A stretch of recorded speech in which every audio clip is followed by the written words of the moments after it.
Hello dear students. तो next class हम लोगों की कंसंट्रेशन टर्म्स की है और कंसंट्रेशन टर्म्स में फर्स्ट हम लोग देखेंगे परसेंटेज बाई मास या इसको परसेंटेज वेट बाई वेट भी कहा जाता है। It represents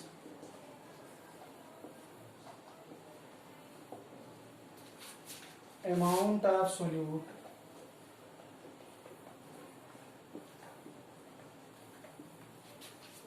per 100 gram of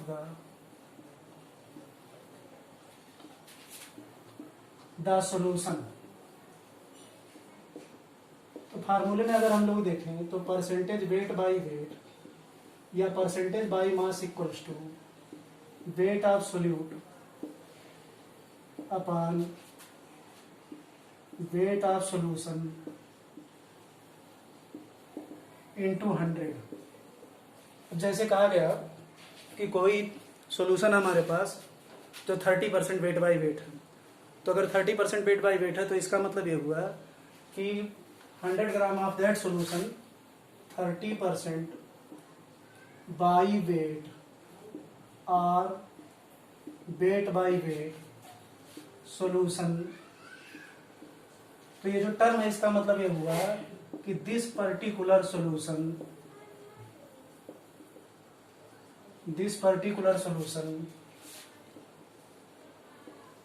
contains 30 gram of solute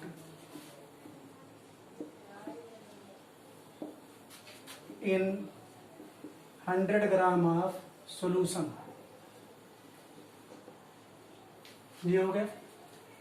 अब इस पे बहुत आसान न्यूमेरिकल बनते हैं। जैसे एक एग्जांपल दे दिया गया कि कहा गया, बताइए 40 gram of NaOH is dissolved इन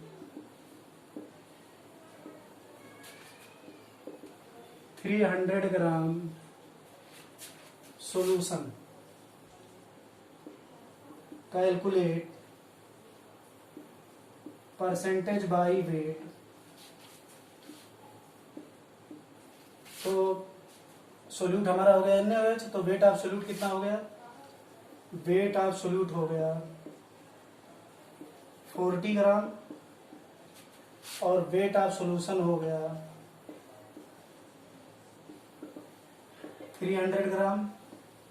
तो परसेंटेज वेट बाई वेट हो गया wait of solute upon weight of solution. तो 40 अपॉन 300 इंटू 100, तो इससे कैंसिल, तो ये 40/3 आ जाएगा। परसेंटेज वेट बाई वेट में यूनिट नहीं होगी क्योंकि वेट और वेट एक दूसरे को कैंसिल कर देंगे।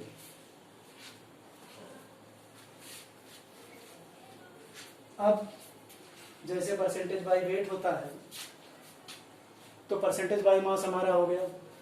दूसरे टाइप का क्वेश्चन एग्जांपल हो गया। एक एक एग्जांपल हम लोग करते जाएंगे कंसंट्रेशन टर्म्स पर।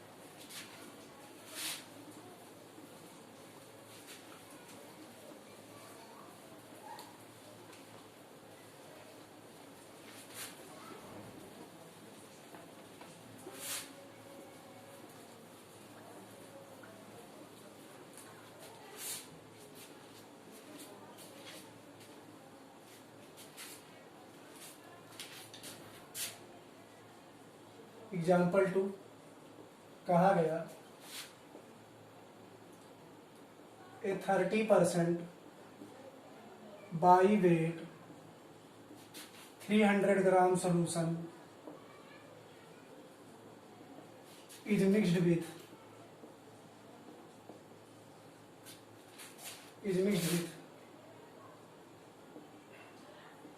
A similar solution which is 40% by weight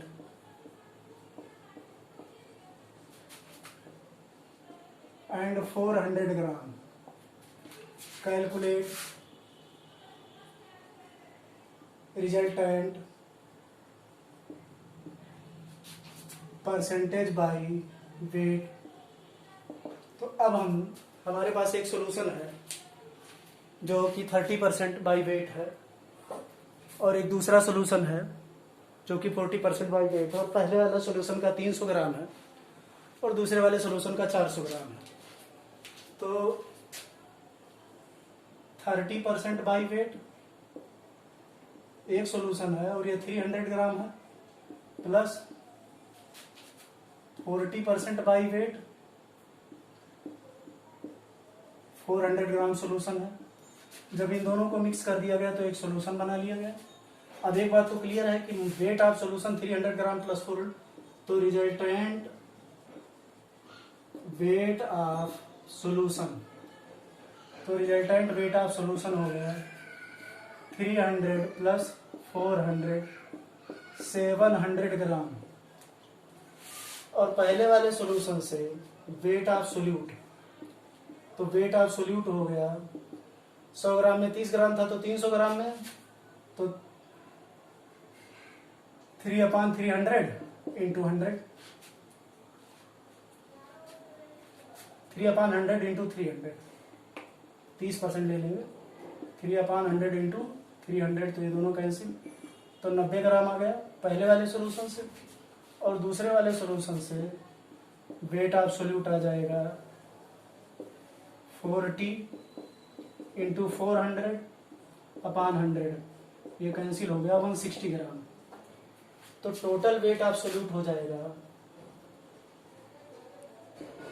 total weight of solute हो जाएगा 90 प्लस 160 ग्राम, तो 250 ग्राम हो जाएगा।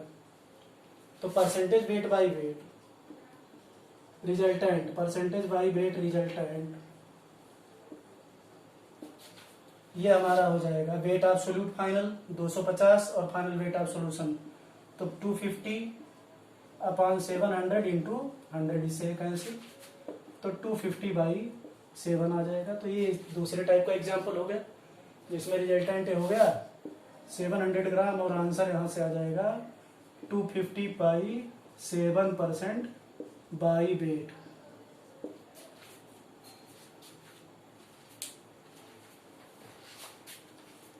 तो ये बड़े आसान न्यूमेरिकल बनते हैं परसेंटेज बाई वेट पर। जैसे परसेंटेज बाई वेट होता है वैसे ही परसेंटेज बाई वॉल्यूम होता है।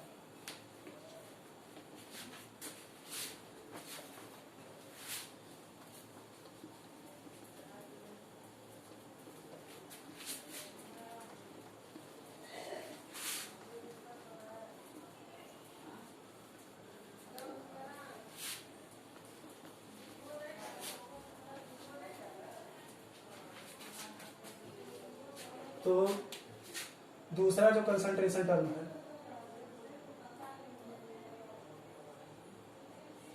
वो परसेंटेज बाई वॉल्यूम होता है, या इसको परसेंटेज वेट बाई वॉल्यूम भी कहते हैं।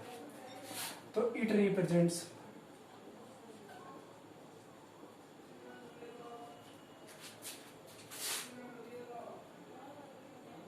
Wait of solute present in 100 ml of the solution। तो percentage weight by volume equals to हो जाता है weight of solute upon volume of solution into 100, और थर्ड हो जाता है परसेंटेज वॉल्यूम बाई वॉल्यूम। तो it represents volume of solute, volume of solute present in 100 ml of the solution। तो percentage by volume हो जाएगा volume of solute upon volume of solution into 100। Volume of solute upon volume of solution into 100। ये similar definition हो गई उसी type की।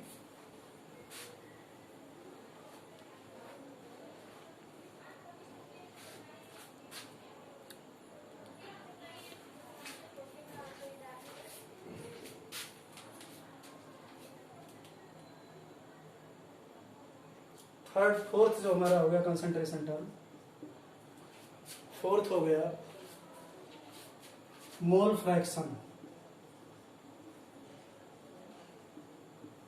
तो mole fraction हो गया, mole fraction of a component is equal to ratio of moles of that component and total number of moles। तो mole fraction एक बहुत इंपॉर्टेंट कंसंट्रेशन टर्म है जो कि रेशियो होता है, जिस कंपोनेंट का हमको मोल फ्रैक्शन बताना होता है उस कंपोनेंट का डिवाइडेड बाई टोटल मोल।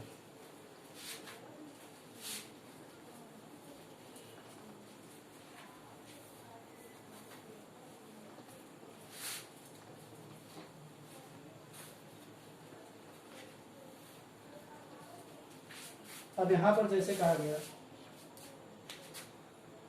कि एक मिक्सचर ले लिया गया जिसमें ए के 2 मोल है और बी के 3 मोल हैं और सी के 4 मोल हैं, और कहा गया मोल फ्रैक्शन बताइए। तो mole fraction of A, mole fraction को सिंबल एक्स से डिनोट किया जाता है। Mole fraction of A equals to moles of A upon total moles. तो मोल्स ऑफ ए को हम लोग एन ए सिंबल से लिखेंगे और total moles n A plus n B plus n C, और इसी चीज को हम लोग तो x A equals to n A upon n total, और यहां से एन टोटल हम देखेंगे 2 + 3 + 4, तो ये हो जाएगा 2/9 टोटल मोल।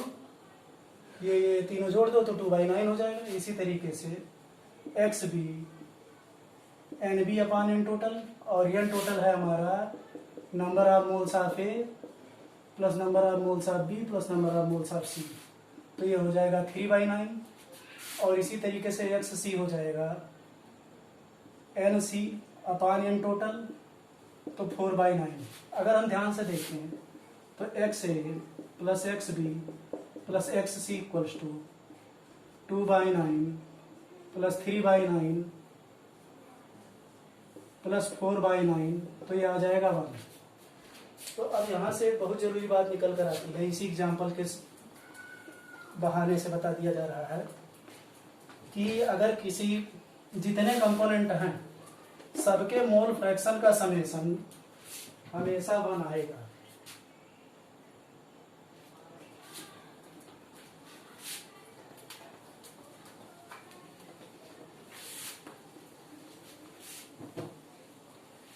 तो समेशन ऑफ, जरूरी बात ये हो गई कि summation of mole fractions of all components of a system is equal to 1। तो किसी भी सिस्टम के सारे कंपोनेंट्स के मोल फ्रैक्शन का समेशन हमेशा 1 होता। तो इस एग्जांपल को हम लोग ध्यान से देखेंगे। अब ये जो मोल कैलकुलेशन है इसको थोड़ा सा लेंदी बनाया जा सकता है, डायरेक्ट मोल ना दे करके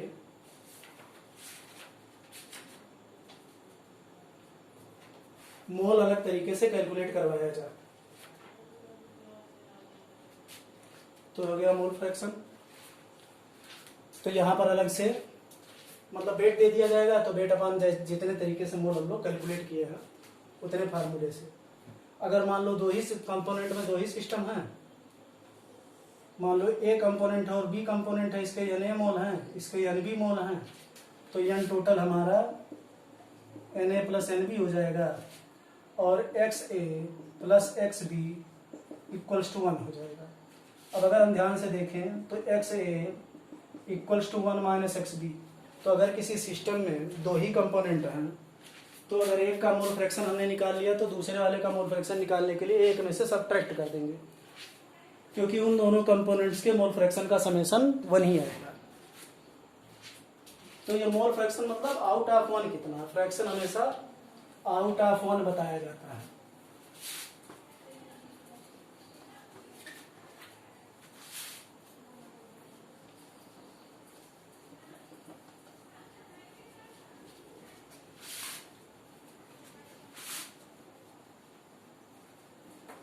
अब एक टर्म हो जाता है मोल percentage.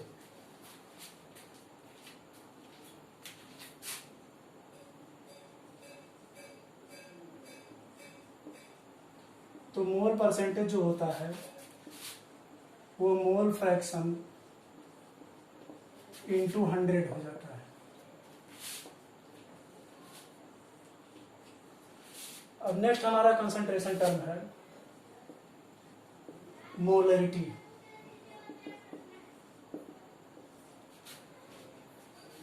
It represents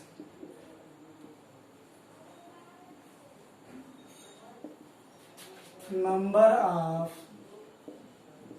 moles of solute dissolved in, इसको कैपिटल एम से दिखाते हैं, dissolved in 1 liter of the solution। तो फार्मूले के फॉर्म में अगर हम लिखें तो molarity capital M equals to number of moles of solute upon volume of solution in litre. तो molarity number of moles of solute upon volume of solution in litre होती है। अब अगर हम ऊपर नीचे से 1000 से मल्टीप्लाई कर दें तो मोल में 1000 का मल्टीप्लाई करेंगे तो वो मिली मोल में कन्वर्ट हो जाएगा, और वॉल्यूम ऑफ सॉल्यूशन में 1000 से मल्टीप्लाई करेंगे तो ml में कन्वर्ट हो जाएगा। तो इंटू 1000 इंटू 1000, तो ये हो जाएगा number of milli moles of solute, m moles लिखा जाता है, number of milli moles of solute upon volume of solution in ml r cubic centimetre cc। अब अगर इसको हम क्रॉस मल्टीप्लाई कर दें तो number of moles of solute, number of moles of solute equals to molarity into volume of solution, लेकिन यहाँ पर वॉल्यूम लीटर में रहेगा, और number of milli moles of solute, इन दोनों को क्रॉस मल्टीप्लाई कर दें तो molarity into volume in ml/r cc रहेगा। तो अगर हम मोलरिटी को ml और cc के टर्म में मल्टीप्लाई कर दें, मोलरिटी को वॉल्यूम इन ml के टर्म में ml से, तो हमारा मिली मोल्स ऑफ सोल्यूट दे देगा। अब मोलरिटी पर हम लोग कुछ एग्जांपल करते हैं।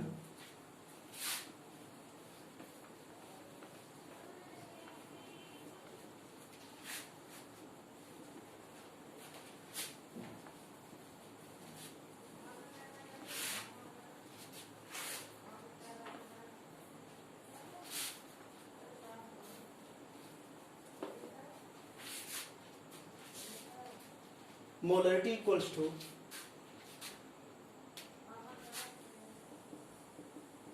Moles of solute upon volume of solution,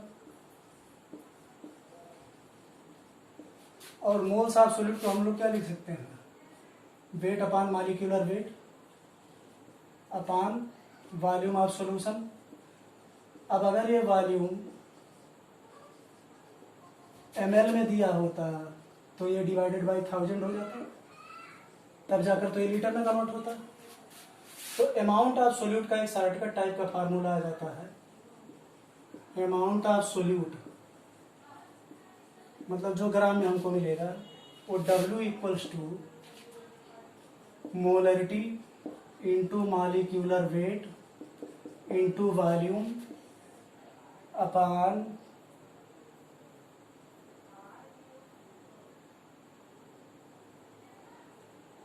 into 1000 into volume upon 1000। तो ये हमारा W इक्वल्स टू जिस भी चीज का ये आ जाएगा।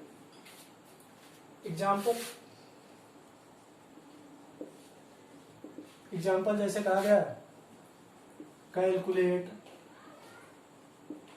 Molarity when 4 gram of NaOH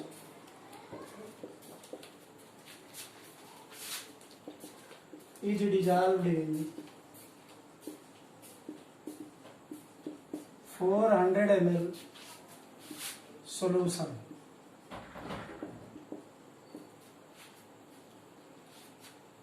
तो 4 ग्राम NaOH हो गया, तो 4 ग्राम NaOH से मोल निकाल लेंगे, तो इसका मॉलिक्यूलर वेट हो जाएगा 40, तो इसके मोल आ गए 4/40 0.1, और वॉल्यूम इन ml है तो 400/1000, तो ये आ गया 0.4 लीटर। तो मोल ऑफ सोल्यूट मिल गया, मोल ऑफ सोल्यूट, और ये मिल गया वॉल्यूम ऑफ सॉल्यूशन। तो ये हो गया molarity equals to mole of solute 0.1 upon volume of solution 0.4, तो ये आ गया 0.25, और यूनिट इसकी लिखी जाती है मोल पर लीटर यूनिट। हेक्टेरियन भी लिखा जाता है और मोल पर लीटर भी लिखा जाता है।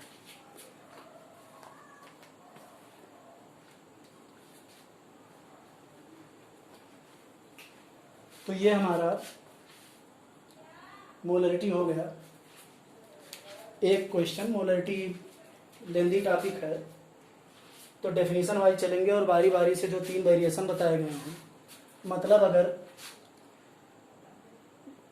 मोलरिटी दिया है, वॉल्यूम दिया है, तो हम लोग मोल्स ऑफ सोल्यूट भी कैलकुलेट कर सकते हैं वहाँ से, या मोलरिटी और वॉल्यूम ml में दिया है तो वहाँ से हम लोग उसका वो भी निकाल सकते हैं, नंबर ऑफ मिलीमोल्स, और number of moles equals to millimoles into 1000। ये काम हम लोग कर सकते हैं। तो एक सिंपल सा एग्जांपल हो गया।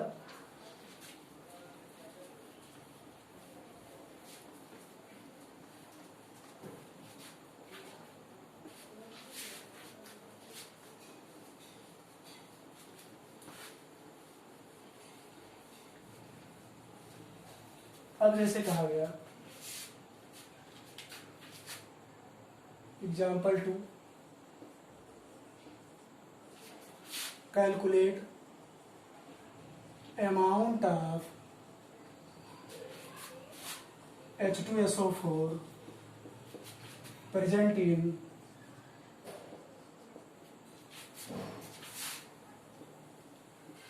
400 ml 0.5 molar in its 400 ml 0.5 molar aqueous solution. अब ध्यान ये देना है कि एक्वस सॉल्यूशन का मतलब वाटर में सॉल्यूशन बनाया गया है, तो अगर molarity into volume in M L, एक तरीका तो है molarity into volume in M L multiply कर दो, तो 400 इंटू 0.5, तो ये क्या हो जाएगा, molarity into volume in M L जब करेंगे तो हमको मिली मोल्स एब्सोल्यूट मिलेगा। तो ये हो गया 200 मिली मोल्स ऑफ H2SO4। अब 200 मिली मोल्स हो गया तो 200 अपॉन 1000 मोल्स ऑफ H2SO4, तो ये आ गया 0.2। और जब मोल मिल गया तो मोल इंटू मॉलिक्यूलर वेट, तो 0.2 इंटू 98, तो इतना ग्राम H2SO4 हो गया। दूसरा तरीका ये है कि अभी एक शॉर्टकट बताए हैं कि W equals to molarity into molecular weight into volume upon 1000, तो मोलरिटी हो गई 0.5 into molecular weight 98 into volume हो गया 400 अपॉन 1000, तो दोनों से सेम रिजल्ट आएगा, ये आ जाएगा इंटू 0.2, तो 0.2 इंटू 98, तो फिर से आ जाएगा 0.2 इंटू 98 ग्राम। तो इस टाइप का भी हो सकता है, या फिर अगर डायरेक्ट मोलरिटी दी है कि 4 litre 0.5 molar H2SO4 aqueous solution है, तो यहाँ से molarity into volume in litre कर देंगे तो डायरेक्ट मोल्स मिल जाएगा। तो मोल्स इक्वल्स टू 4 इंटू 0.5, ये मोल हो गया, इंटू 98 कर देंगे तो वेट हो जाएगा 4 इंटू 0.5 इंटू 98, इतना ग्राम हो जाएगा। तो ये हो गया मोलरिटी और वॉल्यूम दिया है और हमको इसका कन्वर्जन करना है।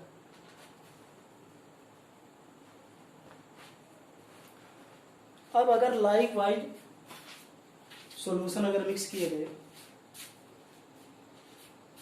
सिमिलर,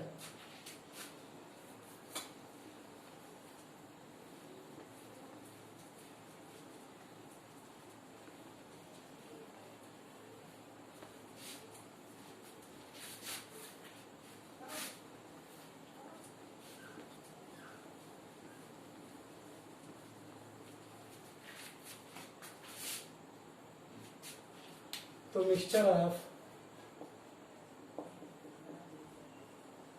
एसिड्स मतलब सिमिलर है। अभी आगे चलकर अगर एसिड बेस होंगे तो वहां न्यूट्रलाइजेशन रिएक्शन हो जाएगा, वो हम लोग आगे देखेंगे। मिक्सचर ऑफ एसिड्स में मान लो एक एसिड है, एसिड ए, और दोनों ही बोथ मोनोप्राटिक का मतलब एसिड का काम है H+ देना, और दोनों ही एक एसिड दे रहे हैं। तो एसिड ए का मोलरिटी M1 है, वॉल्यूम V1 है, और एसिड बी का मोलरिटी M2 है और वॉल्यूम V2 है। अब जब फाइनल मोलरिटी हमको बतानी है, रिजल्टेंट मोलरिटी, तो रिजल्टेंट मोलरिटी किसी भी सॉल्यूशन की मोलरिटी क्या होगी, total moles of solute upon volume of solution. तो टोटल मोल्स ऑफ सोल्यूट, तो M1 इंटू V1 इनको मल्टीप्लाई कर देंगे तो मोल्स ऑफ ए हो गया M1 V1, और इन दोनों को मल्टीप्लाई कर देंगे तो मोल्स ऑफ बी हो गया M2 V2। तो total moles of acid M1 V1 plus M2 V2, और total volume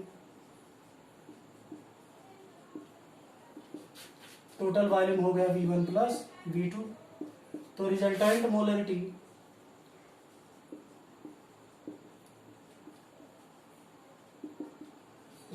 molarity capital M equals to M1 V1 plus M2 V2 upon V1 plus V2।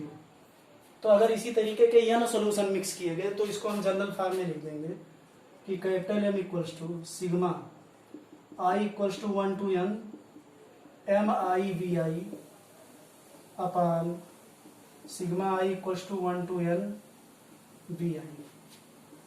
तो ये हमारा रिजल्टेंट मोलरिटी हो गया जब सिमिलर टाइप के mixture of acids or mixture of bases, या तो एसिड है या तो मिक्सचर ऑफ बेस है। तो यही चीज हम लोग बेस ए के लिए भी लिख सकते हैं।